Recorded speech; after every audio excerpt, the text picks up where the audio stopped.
कान ते ठाई मन पायी राहू हे हो. त्या भगवान परमात्म्याकडे आपले सर्व इंद्रिय त्या भगवंताकडे लावायचे आपण. डोळे कान त्याचे ठाई मन पायी राहू हे इंद्रिय भगवंताकडे लावल्यानंतर महाराज तुम्हाला सांगतो आपण सगळे इंद्रिय लावू शकतो.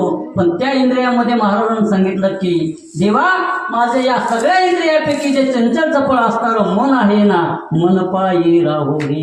एवढी विनंती तुझ्याकडे की देवा माझं मन तुझ्या पायाजवळ राहू. बाकी सगळे आपोआप येतात.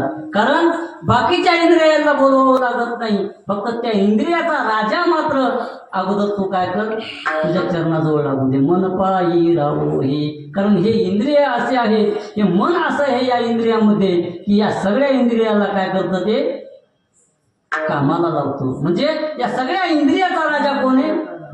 मन. मनुराजा एक देह पुरे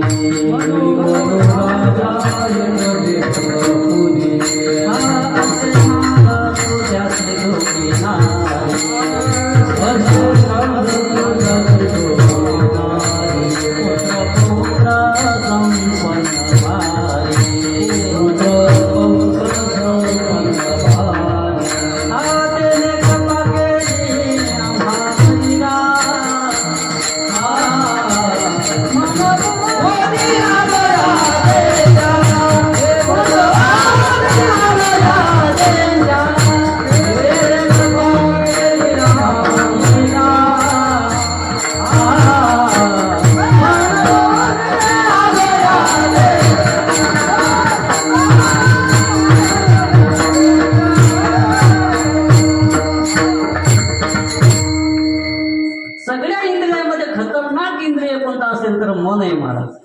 म्हणून तुकोबाराय सांगतात मन पायी राहू हे सगळ्या इंद्रियापैकी. कारण या देहगावचा ते कोण आहे? पाटील. पाटील हो.